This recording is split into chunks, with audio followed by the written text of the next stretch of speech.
26. Deuteronomio capítulo 22, versos 23 al 26.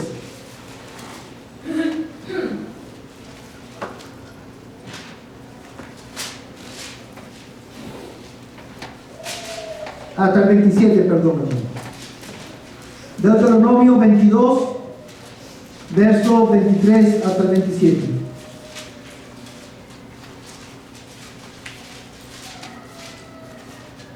¿Todos lo tienen, hermanos?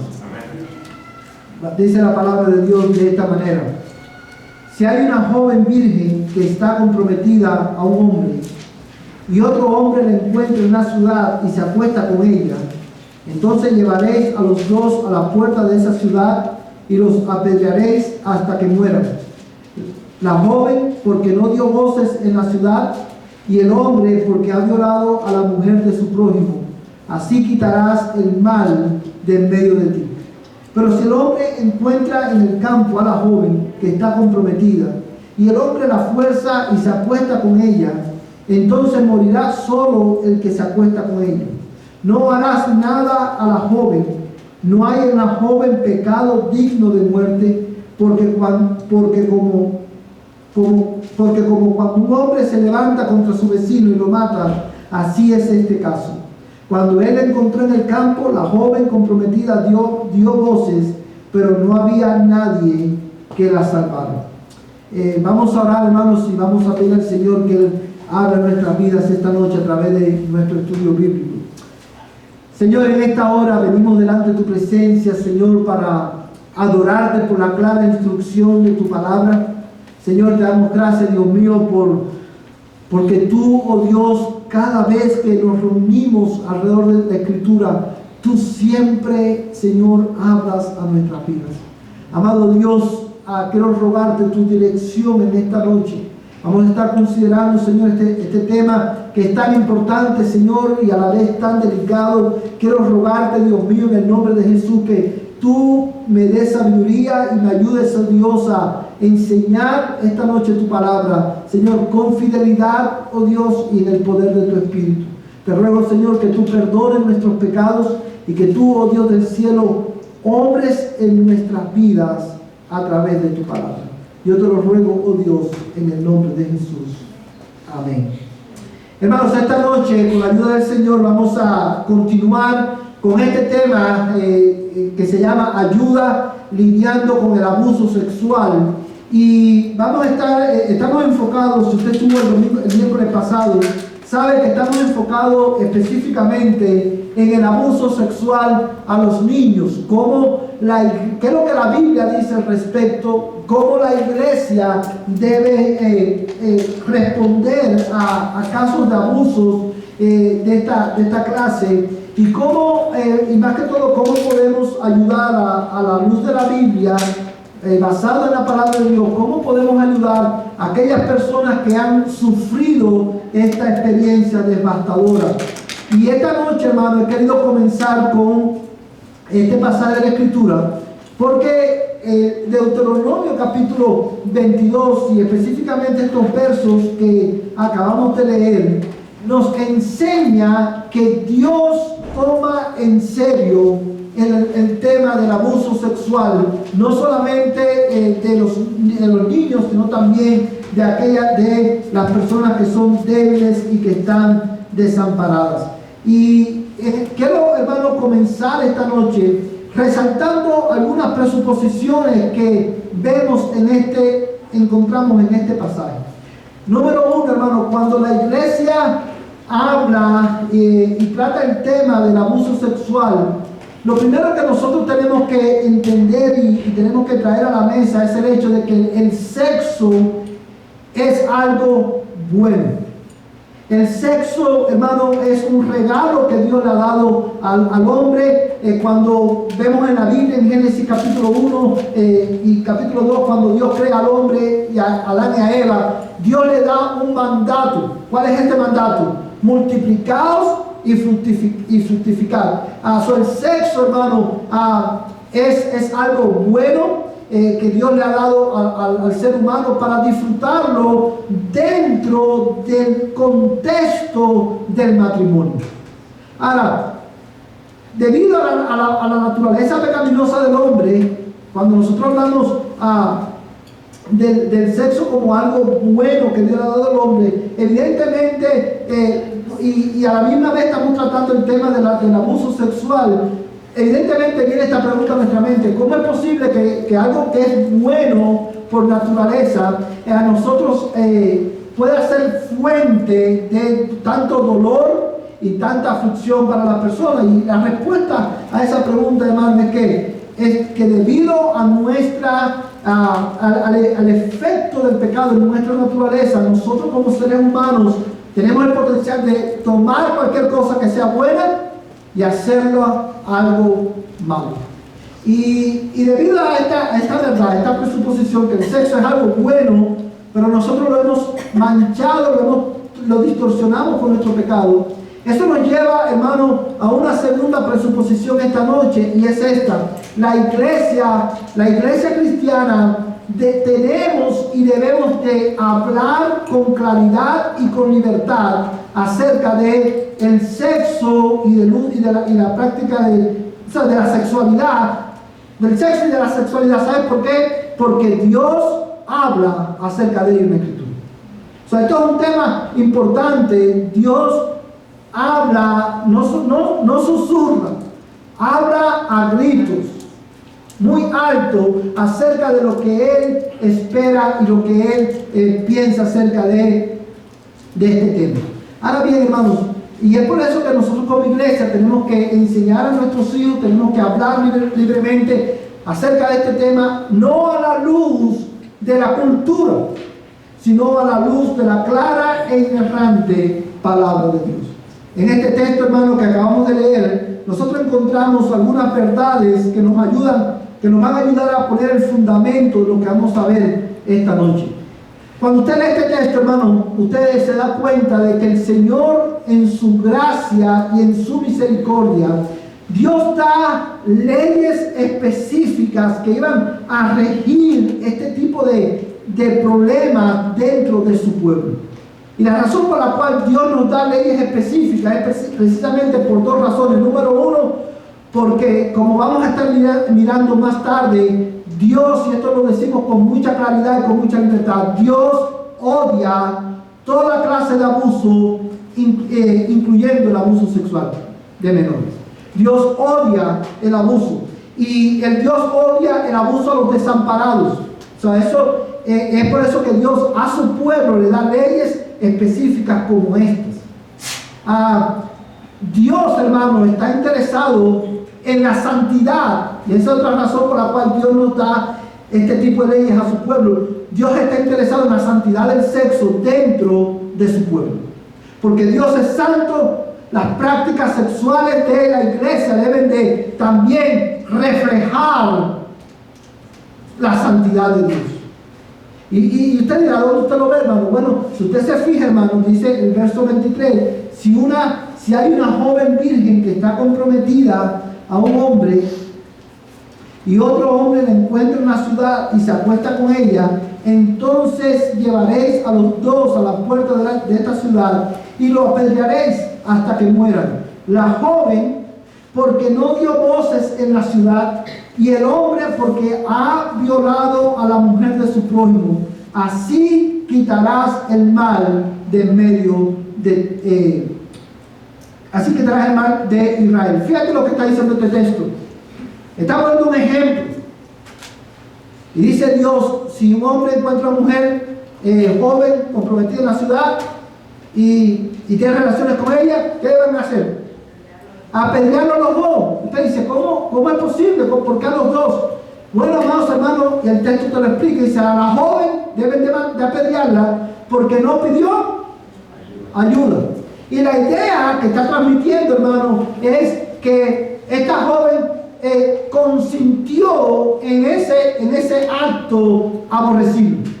Y la razón por la cual sabemos que esa es la idea es porque más adelante, cuando pone el caso de la mujer que está en el campo, dice: a la mujer a la joven no la matarás porque ella pidió ayuda y nadie la escuchó. So, la idea es que al ella consentir en este acto, tanto el hombre como la mujer debían morir. Y la razón por la cual Dios dice eso, número uno, es en primer lugar porque por la santidad precisamente del matrimonio, del sexo. Y porque Dios quiere prevenir todo ese tipo toda práctica que distorsione algo tan bueno como todo lo que Dios nos da. Ahora, el texto sigue explicando. En el verso 25 retoma el texto, dice: pero si el hombre encuentra en el campo a la joven que está comprometida y el hombre la fuerza y se acuesta con ella, entonces morirá solo el que se acuesta con ella. No harás nada a la joven, no hay en la joven pecado digno de muerte, porque como cuando un hombre se levanta contra su vecino y lo mata, así es este caso. Y este texto, hermano, es bien significativo cuando estudiamos este tema, porque nos da una idea de cómo Dios mira el abuso sexual. Como dijimos al principio, Dios toma en serio el abuso sexual. Dios lo odia. Para Él, cuando una persona abusa sexualmente de otra, hermano, o abusa de cualquier otra manera, es tan culpable como el que mata a otra persona. Por eso Dios dice, tiene que morir. Lo cual, hermano, también nos da luz en el texto. Este texto nos da luz a la hora de nosotros entender cómo la iglesia debe responder a casos de abuso sexual, aún entre la iglesia. Yo quiero que tú notes, hermano, número uno, que Dios le está hablando ¿a quién? A su pueblo. Y cuando Dios le dice que lo traigan a la puerta de la ciudad y lo maten, lo apedreen, hermano, esa es una ley civil. So, ellos tenían que responder de una manera, ¿sabes? Civil al asunto, porque se había cometido un crimen en Israel. Y eso nos va a ayudar más adelante a entender cómo la iglesia debe responder a estos casos. So, teniendo esto en mente, hermano, número uno, cuando leemos este texto, ¿qué es lo que aprendemos? Dios odia el abuso sexual. Número dos, la iglesia debe de hablar libremente y abiertamente de este tema a la luz de la Escritura, porque en primer lugar la Biblia habla de ello, nos instruye al respecto, y en segundo lugar porque el sexo, hermano, es algo que es bueno por naturaleza, pero el hombre lo ha distorsionado por nuestro pecado. Una de las razones por las cuales muchas veces no estamos capacitados para ayudar a personas que están en esta condición es porque aún nosotros los cristianos muchas veces podemos pensar no hablamos con libertad acerca de este tema. Y la Biblia habla, Dios habla acerca de esto. Amén, hermanos. Teniendo esto en mente y teniendo en mente que Dios está interesado en ayudar y proteger a los que han sido abusados y a los desprotegidos y débiles, teniendo esta verdad en nuestra mente, quiero considerar con ustedes este tema. ¿Cómo podemos ayudar a los niños que han sufrido abuso sexual? Hermanos amados, esta pregunta es crucial. Y como en la mayoría de los temas que hemos dado en esta serie Ayuda, siempre he dicho y lo voy a repetir esta noche. A lo mejor cuando usted ve este tema y usted ve esta pregunta, usted dice, bueno, eso no es importante para mí, porque yo no tengo hijos, o porque ya mis hijos no son niños, ya mis hijos están casados. Pero todo cristiano debe saber cómo responder a esta pregunta, a pesar de que no tengamos niños o que nuestros hijos sean grandes. Porque todos los cristianos estamos llamados a ayudar y servir a aquellos que han sido abusados. Porque haciendo eso, estamos reflejando el carácter de Dios. El propósito de esta serie es, hermano, proveer la herramienta a la iglesia para que la iglesia haga la obra del ministerio y podamos servir a la comunidad y Cristo sea glorificado. Otro propósito de esta serie es ayudar a la iglesia a pensar bíblicamente acerca de esta pandemia que hay en nuestra sociedad. Hermano, déjame decirle, se estima que el 20% de la población norteamericana ha sido abusada o será abusada antes que llegue a los 18 años de edad. Esto es una plaga que hay, hermano, y la iglesia debe de responder adecuadamente porque Dios habla al respecto. ¿Cómo ayudamos? ¿Cómo tú ayudas a una persona que se te acerca, llega a tu casa y te dice, ayuda, abusaron a mi hija sexualmente o a mi hijo sexualmente? ¿Cómo tú lo ayudas como cristiano? Ciertamente no lo vamos a enviar a los psicólogos, porque los psicólogos no tienen la respuesta. Ciertamente no lo vamos a enviar a la psicoterapia, porque la Biblia tiene la respuesta. Amén, hermano. Ahora, cuando nosotros tratamos de responder esta pregunta, hay algunas cosas que nosotros tenemos que tener en cuenta para poder ser efectivos en nuestro esfuerzo de ayudar a los que padecen esta abuso. Lo primero que tenemos que tener en cuenta, hermano, es que tenemos que recordar que la sanidad espiritual y emocional no es un acto de magia, es un proceso. Cuando nosotros estamos lidiando con personas que han sido abusadas sexualmente, y especialmente a los niños, y aún cuando lo hacemos partiendo de la Escritura, nosotros tenemos que entender, hermano, que esto es un proceso. Y todo proceso toma ¿qué cosa? Tiempo. No es simplemente, yo no quiero que usted piense, hermano, que usted simplemente va a abrir la Biblia y va a decir, mira, paso 1, paso 2, paso 3, y al otro día ese niño va a estar como si nada. Toma tiempo, es un proceso debido al impacto que tiene en la vida espiritual y emocional del niño o de la persona que ha sido abusada. Eso es algo muy importante. Recuerda, no es un acto de magia. El proceso de sanidad es la sanidad espiritual es un proceso que toma tiempo. Lo otro que quiero recordarles, hermano, que es necesario tener un claro entendimiento de la dimensión del daño causado al menor. Cuando nosotros estamos ayudando a una persona que ha sido abusada, nosotros podemos, si no tenemos claro cuál es la dimensión del daño que se ha causado, podemos irnos a uno de dos extremos. Podemos irnos al extremo de minimizar el problema, o podemos, hermano, irnos al otro extremo de aplicar la medicina incorrecta porque no entendemos cuál es la dimensión del daño. Y yo quiero hablarles, hermano, acerca de esto un poquito. Hermanos, cuando hablamos del abuso sexual de un menor, de un niño o de una persona, tenemos que tener en cuenta, hermano, que el daño trasciende los límites del cuerpo. El problema no es simplemente que abusaron sexualmente de ese niño o de esa niña. El daño no se limita al cuerpo solamente, trasciende al alma, al espíritu y a las emociones del niño. Les voy a poner un ejemplo. La primera clase que dimos, el primer estudio que dimos acerca de este tema, definíamos qué es lo que era el abuso sexual, qué es lo que incluía el abuso sexual. Y generalmente cuando nosotros pensamos en abuso sexual, lo primero que viene a nuestra mente, ¿qué cosa es? Los casos más terribles, los más graves, los más horrendos.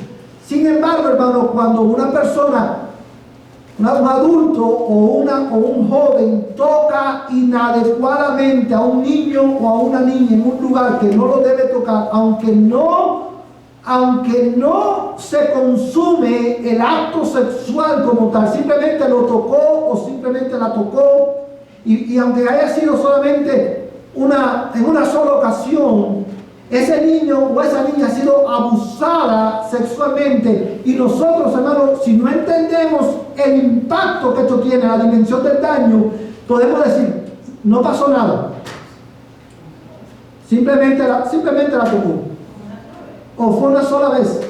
O podemos decir, hermanos, o le podemos decir, bueno, podemos tratar de consolar a la persona o a la familia y decir, bueno, por lo menos solamente la tocó. O sea, no fue más allá, por lo menos no, hermano. Cuando nosotros respondemos de esa manera, nosotros estamos respondiendo inadecuadamente al problema. Y eso nos incapacita para poder ser instrumentos de gracia en la vida de esa persona. Hermanos, mira conmigo este texto de la Escritura. Y este texto lo leímos el domingo pasado, pero vamos el miércoles pasado. Pero vamos a leer, hermanos, 2 Samuel 13:20.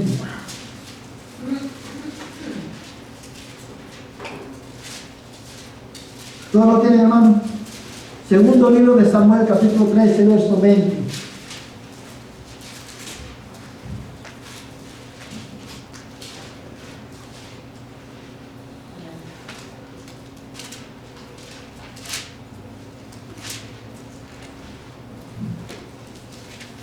¿Todos lo tienen? Mira cómo dice este texto, hermano. Su hermano Absalón le dijo: ¿ha estado contigo tu hermano Amnón? Guarda silencio ahora, hermana mía, tu hermano es. No se angustie tu corazón por este asunto. Tamar, pues, se quedó desconsolada en casa de su hermano Absalón. Hermanos, como mencionábamos el miércoles pasado, independientemente de cuál haya sido la motivación de Absalón, cuando nosotros leemos el texto nos damos cuenta que por 2 años este hombre Absalón maquinó cómo matar a Amnón, que era también su medio hermano, porque habían violado a su hermano, a Tamar. Evidentemente eso causó un efecto en Absalón, pero independientemente de cuál haya sido la motivación de él, lo cierto es que él respondió a este hecho de una manera inadecuada. Y no solamente que respondió de una manera inadecuada, sino que el texto nos enseña también cuál fue el resultado de la respuesta de Absalón. Yo quiero que usted mire y le dice, mire lo que le dice: guarda silencio ahora, hermana mía, tu hermano es. Y le dice: no se angustie tu corazón por este asunto. Una vez más, independientemente de cuál era su motivación, a lo mejor su intención era decirle: no te preocupes, yo te voy a vengar. Pero aún en la venganza, Absalón estaba respondiendo inadecuadamente. Porque cuando nosotros nos encontramos con un caso como este, la respuesta adecuada no es la venganza. La respuesta adecuada, ¿cuál es? Justicia. Y Dios ha establecido parámetros que ayudan al hombre a restringir nuestra propia pecaminosidad y hacer justicia verdadera en casos como este. Él, independientemente de su motivación, él dijo: no se angustie tu corazón. Hermanos, ¿cómo le pudo haber dicho él eso a su hermano? En otras palabras, en buen español, lo que le digo: no hagas lucha con eso. Al final es tu hermano. Hermanos, y mira cuál fue el resultado. Dice el texto que Tamar se fue, dice que se fue a casa de Absalón muy consolada y satisfecha. ¿Fue eso lo que dice el texto? No, dice el texto, hermano, que ella se quedó desconsolada. Evidentemente Absalón no tenía ni idea de cuál era la dimensión del daño que le habían hecho a su hermana, y por eso él responde de una manera inadecuada, y nosotros corremos el mismo peligro. Por eso es importante tener un entendimiento de hasta dónde llega el daño. Y a la luz de lo que vemos también ya, hermanos, nosotros podemos saber que cuando esto pasa, el daño emocional y espiritual es severo. Por ejemplo, hermano, está la pérdida de fe. Este es uno de los daños más tremendos. Está la pérdida de la fe.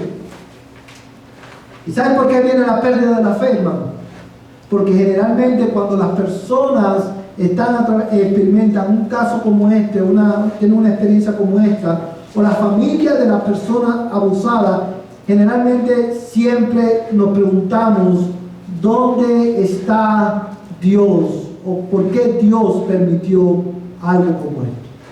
Ahora, esta es una pregunta que es normal, o sea, naturalmente nos la vamos a hacer, pero yo quiero que tú pienses esta noche un poquito más acerca acerca de la naturaleza de esta pregunta. Cuando la gente pierde la fe, y obviamente es un resultado natural, y nos preguntamos, ¿dónde, por qué Dios permitió esto? ¿Qué es lo que hay detrás de esa pregunta, hermano? ¿Qué es lo que hay detrás de esa pregunta? Cuando una persona estamos responsabilizando a Dios al nosotros decir, ¿por qué Dios lo permitió? Y esta es una de las evidencias de que esa persona está teniendo una crisis de fe, ya sea que sea inconverso o creyente. Pero quiero que te des cuenta cómo este acto afecta el alma del individuo. Y la razón por la cual tenemos que tener esto claro es porque al tú poder entender la magnitud del daño, tú puedes entender entonces cuál es la medicina adecuada para el daño. Hermano, el sistema está muy equivocado en ese aspecto aquí en Estados Unidos. Porque, por ejemplo, yo sé de un caso de una persona que hizo cheques que salieron votadores, y a esa persona toda está en la cárcel, y un violador lo dejan salir, no le llegan cartas. A mí en mi casa me han llegado 2 cartas de un mismo hombre, que tenga cuidado, que porque es una persona de ese tipo. O sea, entonces, ¿dónde está el sistema ahí? Le afecta más a una persona que gasta dinero, que hace cheques que no tienen fondos, que una persona que le hace daño físico a otra persona. Sí. Y eso, hermano, pasa porque aunque todos los sistemas están, hermano, dañados por nuestro propio pecado. Y es por eso que es importante que la iglesia sepa cómo responder a esto. Eso es lo otro. Y eso es un buen punto también, hermano. Esto pasa no solamente porque el pecado daña cualquier institución, sino también porque nosotros votamos por líderes que son perversos. Cuando usted vota por líderes, por presidentes, gobernadores, liberales, que evidentemente te están... hermano, y yo quiero hacer un paréntesis nuevamente, porque nosotros tenemos que pensar bíblicamente acerca de todas las cosas. Y este es un buen ejemplo de cómo las acciones tienen consecuencias. La iglesia cristiana, los creyentes que tienen la oportunidad de votar, nosotros debemos votar teniendo en cuenta, hermano, alguna verdad. Número uno, Estados Unidos no es la iglesia. Usted nunca va a encontrar un pastor, un presidente. Cuando usted vota por un presidente, no es como cuando la iglesia vota por un pastor. Este país no es una iglesia, este país no es un país cristiano. Nosotros estamos votando por figuras políticas. Y hay veces, hermano, que usted tiene que votar. Cuando usted escucha a los candidatos, usted tiene que pensar ¿por qué abogan ellos? ¿Qué es lo que valoran? Y usted tiene que votar, hermano, en consecuencia a tus principios cristianos, no a tus deseos humanos. ¿Y a qué me refiero?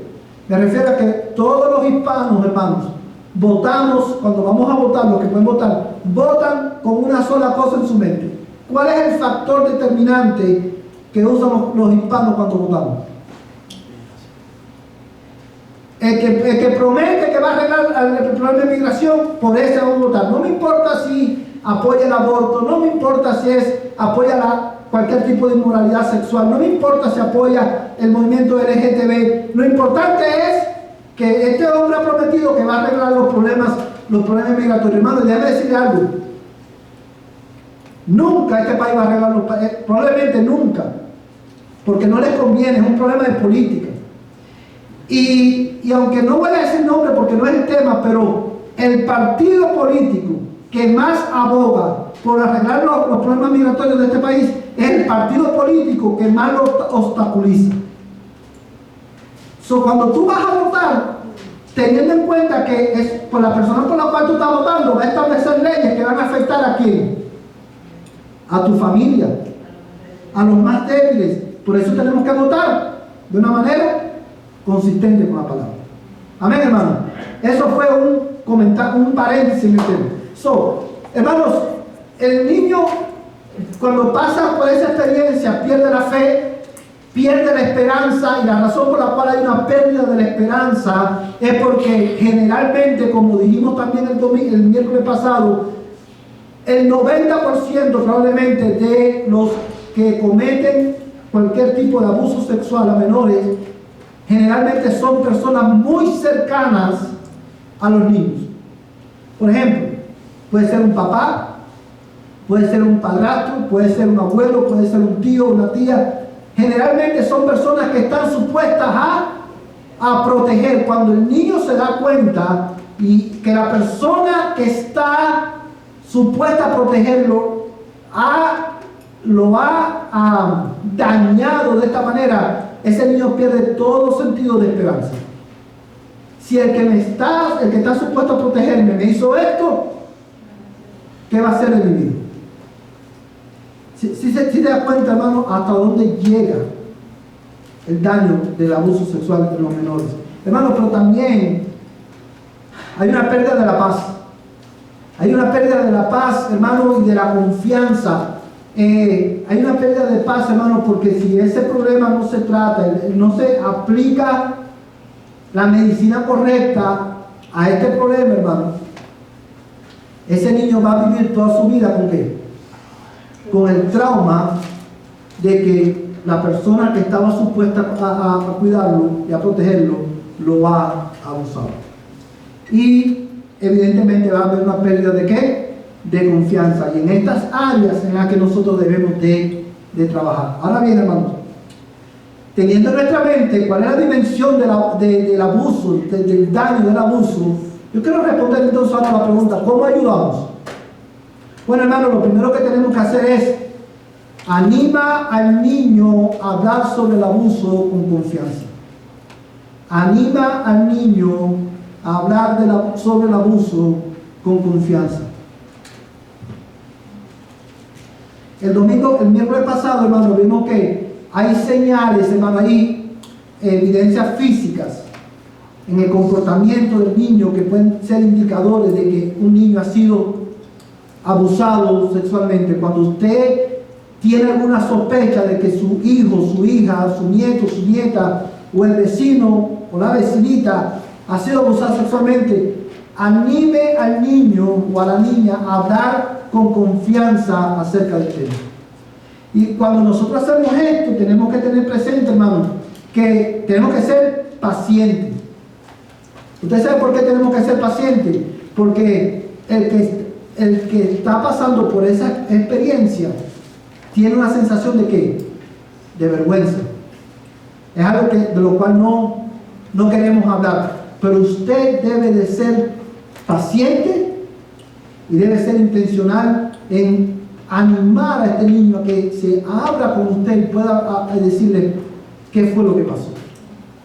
Para que usted pueda entonces saber cómo ayudarlo. Vamos a leer, hermanos, 1 Corintios 13:4. 1 Corintios 13:4.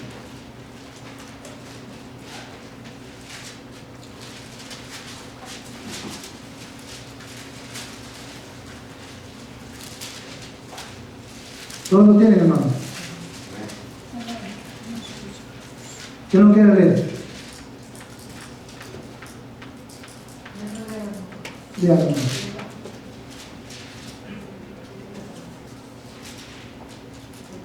El amor es paciente, es bondadoso, el amor no tiene envidia, el amor no es perverso, no es arrogante. Amén. Fíjate, hermano, una de las razones por las cuales tenemos que ser pacientes a la hora de nosotros animar a los niños a hablar abiertamente del tema, de cuál fue la experiencia, cómo pasó, qué fue lo que pasó. Después hacer preguntas como, ¿te sientes seguro en tu casa? ¿Hay algo que está pasando que te hace sentir inseguro? Cuando un niño pasa por esa experiencia, la reacción natural es cerrarse. Y no va a hablar abiertamente el tema de primera vez. Y es ahí donde usted tiene que ser paciente. Y la razón por la cual debemos ser pacientes es por amor al alma de ese niño. Y al valor, amor por el valor de ese niño o de esa niña. Dice que el amor, ¿qué cosa es? Paciente. Es bondadoso y dice que no es arrogante, no es jactancioso, hermano. Y nosotros muchas veces podemos Absalón respondió de una manera arrogante a la situación de Tamar. Él dijo, guarda silencio, no te lo tomes a pecho, aunque él iba a ser el libertador de ella.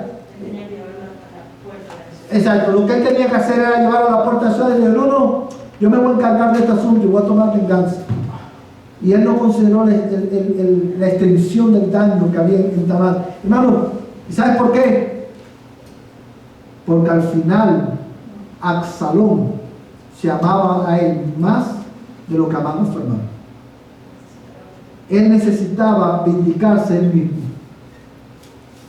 Y por eso respondió de esa manera. Y no consideró, no fue paciente con su hermano. Y no la consideró. Y a la hora de nosotros tratar con este tema, hermano, tenemos que ser pacientes. Hermanos, debemos de escuchar con compasión. Apunta el texto, hermano, no lo vamos a leer por cuestión de tiempo, pero quiero que lo apuntes. Debemos escuchar con compasión.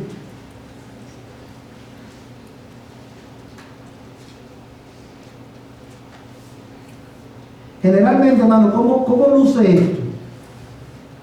Usted nunca, te voy a poner un ejemplo que no está relacionado con el abuso sexual, pero de una manera que nosotros muchas veces respondemos y de alguna manera lo aplicamos también a casos como estos. Usted le dice, usted nunca ha escuchado a una madre que le dice a un niño, por ejemplo, bájate de la mata, Pedrito, porque si te caes arriba del golpe, te voy a dar chancletazo hasta que me canse. ¿Cuándo han escuchado eso? Te voy a dar hasta que, porque tú no escuchas. Hermanos, y muchas veces nosotros respondemos cuando un niño, y especialmente cuando es familia, te dice, me pasó esto, nosotros en nuestra arrogancia muchas veces podemos decir, eso te pasó por estar en el lugar donde tú no debías estar. O eso te pasó por esto. No, hermano, y tratamos de añadir más culpa a la culpa que ya la persona siente. Ese no es el momento para tú decirle, te lo dije. Te dije que no estuviera con el vecino, te dije que tú no tenías que estar en casa del vecino. Te lo dije que tuvieras cuidado con tu tío, que tu tío tiene la mano suelta, te lo dije. No te lo dije, ahí tienes, mira dónde estamos ahora. Ese no es el momento para decirle eso, hermano. Es el momento para usted escuchar con compasión, porque esa persona, ese niño, esa niña ha sido herida, ha sido dañada profundamente, y esa niña necesita, o ese niño necesita un oído compasivo que escuche su dolor. Hermano, no, a lo mejor ya vieron ese tema, pero al final del día muchas de las cosas que pasan en ese punto, nosotros los padres somos los culpables. ¿Por qué? Estamos en una sociedad que es el dinero. ¿Dónde dejamos a los hijos? ¿Qué hacemos con nuestros hijos? Que lo cuide fulanita. No quiero pagar tanta renta, quiero que vivan 3, 4 familias conmigo. Entonces, hay un factor muy importante cuál es la importancia que le damos a nuestra familia. Entonces, hay muchas cosas, a lo mejor ya lo vieron porque yo estuve todo el mes pasado, estuve allá, a lo mejor ya lo vieron, pero le digo, estamos, sí se está viendo, o sea, cómo atacar cuando ya pasó, pero muchas, o sea, que el niño, que la amiga, que esto, que quiere ir a la fiesta, que con la amiga, que me quiere ir a dormir a la casa, o sea, sí, o sea, hermana, todo eso a lo mejor ya lo vieron, pero le digo, o sea, yo lo veo así, pero le digo, o sea, le damos libertad a nuestros hijos sin nada. Entonces, pasan las cosas, entonces nosotros no estamos cumpliendo como padres y no les estamos dando las reglas que deben de tener a nuestros hijos y todo eso. A lo mejor ya lo vieron, pero bueno, nosotros, una de las cosas que vamos a hacer es ver cómo nosotros prevenimos o tratamos de prevenir casos como estos. Nada más que quiero agregar, aunque ustedes tienen razón en lo que dicen, nada más quiero agregar, hermano, que hay veces que estos casos pasan con familiares muy cercanos. Y exactamente, la culpa, hermana, siempre va a ser del abusador, siempre. Sí, hermano. Sí, hermano, pero lo que pasa es que, por ejemplo, o sea, uno como madre, o sea, yo sé que el papá tiene que trabajar todo el día, pero uno como madre siempre tiene que estar viendo, o sea, que quién está en casa, quién vive, dónde dejó mi hijo, o sea, hay una edad crucial que nuestros hijos deben estar bajo el techo de nuestra. Y estoy de acuerdo con usted, pero nada más. Pero le digo, o sea, el tío, no, que lo mira y con mi tía, que sabe que no se puede, o sea, ¿por qué? Sí. Entonces le digo yo, tenemos que, o sea, yo estoy diciendo que los papás no tienen voto ni nada, pero realmente nosotros las mamás estamos más cerca de nuestros hijos que nada. Hermana, evidentemente. Sí, pero digo yo que es unas cosas, sí, hermana. pero es algo que me afecta porque a muchos integrantes de mi familia, o sea, cercanos, les ha pasado eso. ¿Y por qué? Porque se fueron a trabajar y que es fácil y que se fue ya, y, o sea, bueno, hermana, nada más quiero nada más añadir algo a lo que usted ha dicho. Mire, hermana, hay veces que con mala intención y a veces sin mala intención, en nuestro parenting, como dicen los americanos, en nuestra manera de criar los hijos, nosotros podemos cometer errores. Y hay veces que cometemos errores con mala intención y hay veces que cometemos errores por omisión y sin la mala intención. Pero un momentito. No excuso la violación. Hermana, ok, déjeme. Lo que hay que decirle es que no excuso, pero le digo, nosotros los padres sí tenemos una gran. Sí, hermana, ahí voy. Pero independientemente de cualquier cosa, lo que nosotros queremos enfatizar también a la hora de esto, hermano, porque parte de escuchar con compasión es reconocer que el culpable siempre es el abusador. Siempre, hermano. Porque ahora mismo, por ejemplo, hay patrones que nosotros, hay prácticas, por ejemplo, que yo no haría. Por convicciones, yo creo que, por ejemplo, por un ejemplo que usted está mencionando, y quiero detenerme en esto, hermano, porque es un punto bien importante. Hay cosas que yo no practico en mi familia por convicciones personales que son informadas por mi fe. Porque la fe determina cómo nosotros pensamos y lo que nosotros creemos y cómo nos conducimos. Por ejemplo, yo no creo en pijamas party. Yo creo que eso es una práctica norteamericana muy peligrosa. Muy peligrosa. Yo no creo en eso. Mis hijos no van a pijama party. Mis hijos duermen bajo mi techo. Ahora, yo no puedo, si ahora la hermana Lucía, no hay ninguna hermana Lucía aquí, ¿verdad? ¿No? Ahora la hermana Lucía dice, ella es la hermana que dice, bueno, yo conozco a Margarita y a su familia y yo no tengo problema en que mi hija se vaya a dormir a casa de Margarita. Y ese día que llegó ella a casa de Margarita, la niña, coincidentemente, llegó también el tío de la amiguita de la hija. Y pasó algo como esto. Yo no puedo ir a donde está Lucía y decirle, esto te pasó porque tú no debiste, por tú dejar a tu hija ir allí. ¿Sí lo puede ver, hermano? Hay cosas que nosotros las familias no hacen por convicciones, y hay otras familias que no lo ven mal. Que sea malo o no, ya eso es otra cosa, pero el hecho, la realidad de la realidad es que para yo decir esto es malo, yo tengo que tener una evidencia, por ejemplo, bíblica. No puedo decir que Lucía está pecando contra su hija en dejar que se vaya a dormir en casa de una amiga que conoce. Si lo puede ver, hermano, uno tiene que ser cuidadoso con eso también. Porque la responsabilidad siempre, la culpa siempre va a ser del abusador que violó no solamente a esa persona, sino que violó también la confianza de esa persona. Ahora, si usted me pide mi consejo, ¿no? Yo le diría, mientras tu hijo tenga 18 años, o bueno, si menos de 18 años, tu hijo no tiene por qué dormir en casa del vecino. Déjalo que comparta con su amigo, con su amiga, pero hay una hora que tu hijo tiene que estar en casa, bajo su techo. Y muchas veces, y nosotros tenemos que hablando de este punto, tenemos que recordar, hermano, que nosotros no criamos los hijos de acuerdo a la cultura americana. Los cristianos no crían a sus hijos yo no puedo decir, yo voy a criar a mis hijos como los cubanos, o como los mexicanos, o como los americanos.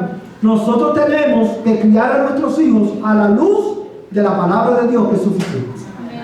Yo creo que lo que hermana quiere decir que nosotros we make our kids an easy target, ya sean la vestimenta, en tantas cosas que como ella dice, el trabajo, o sea, los ponemos como, o sea, presa, nosotros mismos, no que, o sea, sí es la culpa de la persona que hace el uso, pero a veces nosotros como padres los ponemos casi en sus manos, se los damos hoy en día, para cómo está la cultura. Y esto comienza, hermano, no solamente porque la vestimenta es un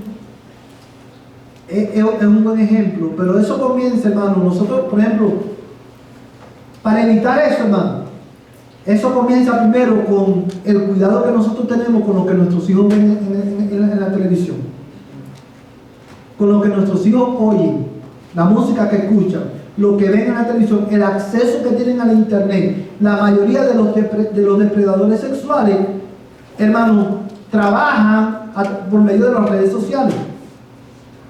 Y es como siempre yo le he dicho a la iglesia, yo no entiendo cómo es que nosotros, o muchos de nosotros, que somos los que pagamos el teléfono, pagamos el internet, y no nos preocupamos qué es lo que tu hijo, qué es lo que tú estás viendo en el teléfono, qué es lo que tú ves en Netflix. Y no quiero que me respondan, hermano, pero ¿cuánto es lo que tenemos hijos adolescentes aquí, o niños, o hijos niños? Nos hemos sentado, nos hemos tomado el tiempo para sentarnos a ver qué es lo que ellos ven en Netflix, o en Hulu, qué es lo que ellos tienen en TikTok. Y cuando decimos, déjame ver lo que tiene el teléfono, ellos nos salen con cada barra pasada, hermano, como por ejemplo, ese es mi teléfono, o ese es mi espacio personal, tienes que respetar mi privacidad. Y nosotros, hermanos, como creyentes, como padres, tú tienes que entender que tu hijo no tiene privacidad. Y la razón por la cual tu hijo la única privacidad que tiene es cuando se va a bañar y se va a cambiar de ropa. Pero como padre, tú tienes acceso a su cuarto cuantas veces tú quieras. ¿Tú sabes por qué? Porque tú eres quien pagas ese cuarto. Tú tienes acceso a tu teléfono, aunque tu hijo trabaje y se pague su teléfono mientras viva bajo el techo de tu casa y sea menor de edad, tú tienes acceso a tu teléfono porque Dios te ha dado autoridad como padre. Eso no es una autoridad dada por el gobierno, hermano. No es una autoridad dada por la sociedad, por la cultura. Es una autoridad dada por Dios. Y obviamente vamos a estar hablando acerca de esto un poco más cuando hablemos de cómo prevenir. Pero nosotros tenemos que aprender, hermano, a escuchar con compasión. A la hora de animar al niño a que hable, tenemos que tener paciencia, tenemos que hacerlo con compasión. Y esto es muy importante, ¿usted sabe por qué, hermano? Porque muchas veces cuando yo respondo, digo, esto te lo buscaste tú por estar en el lugar equivocado y con las personas equivocadas. A lo mejor yo respondo de esa manera, ni tanto porque quiero hacerle más daño, sino porque estoy tan enojado con lo que pasó que yo quiero buscar un responsable. Y yo entonces quiero responsabilizar a la persona que ha sido abusada o a la familia de la persona que ha sido abusada. Y la culpa siempre, hermano, va a ser del abusador. Siempre. Y por eso tenemos que aprender nosotros a confiar, a escuchar con amor y con compasión. Yo creo que hay casos extremos, como lo que Ariela mencionó, que son padres que están en lugar de autoridad y que ponen a los niños en situaciones peligrosas.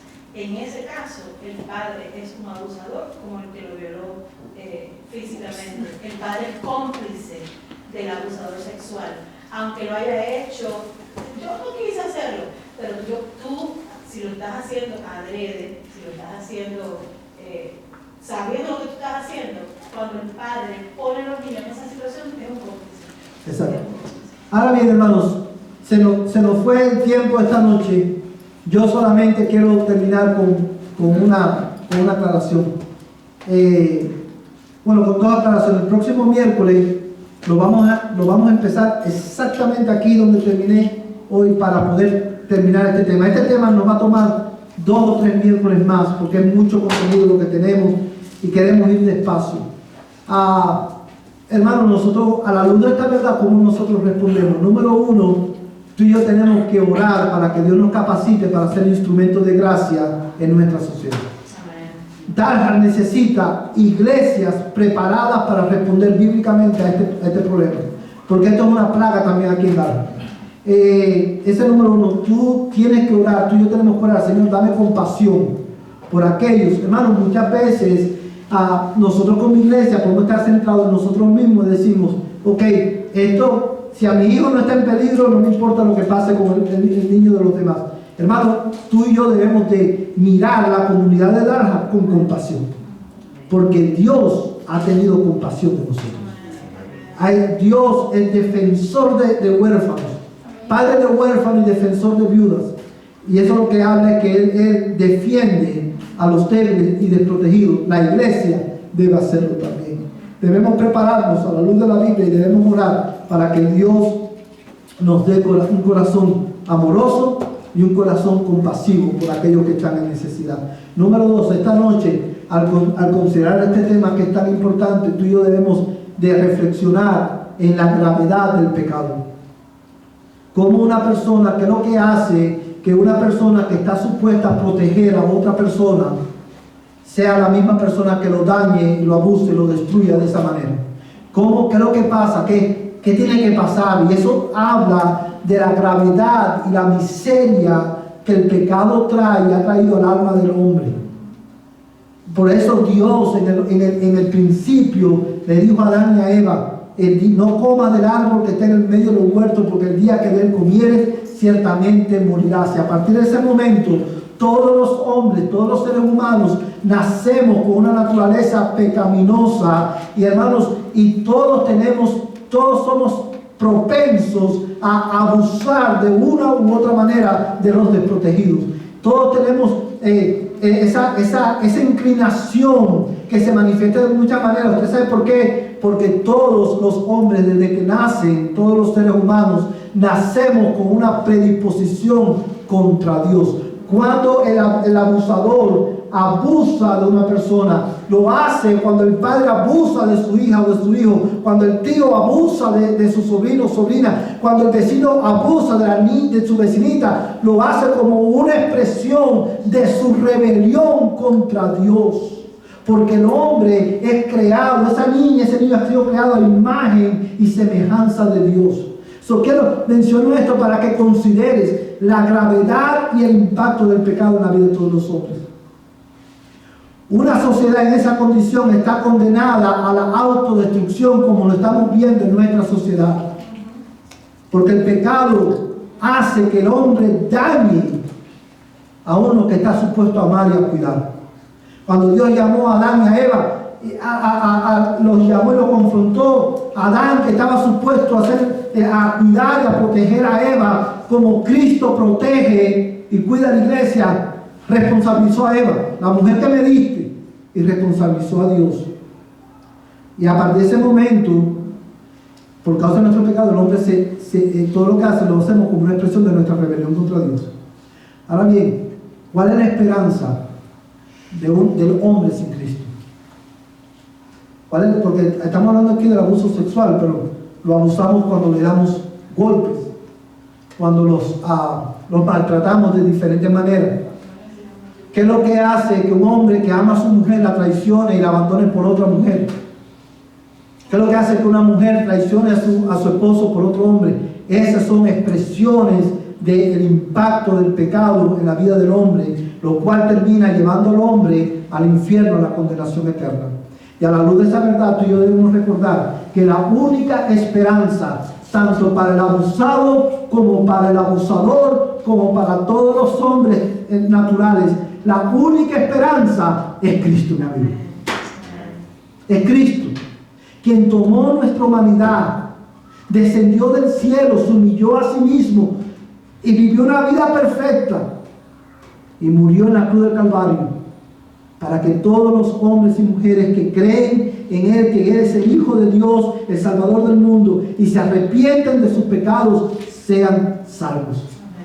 Salvos de la muerte eterna, salvos de la condenación del pecado y salvos del poder del pecado.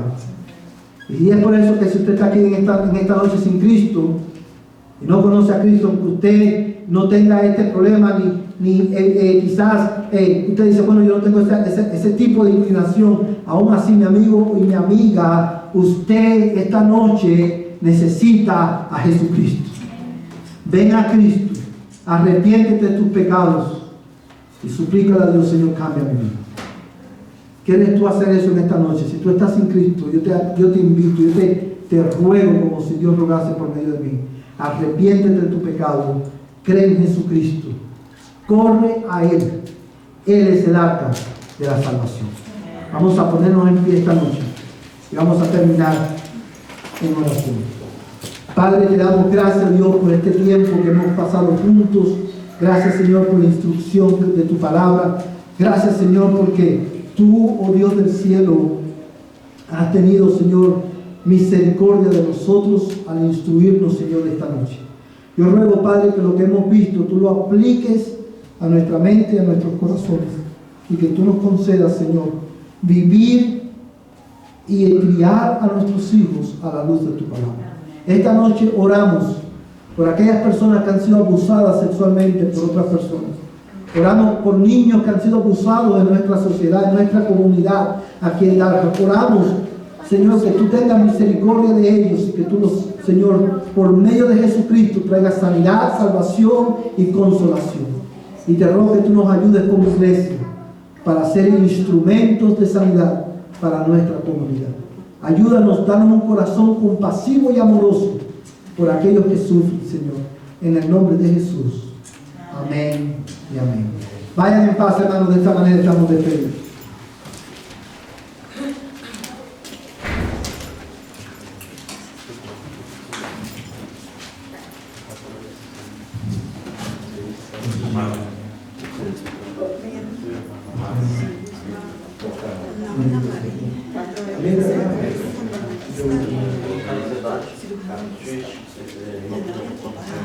Cuando le quisieron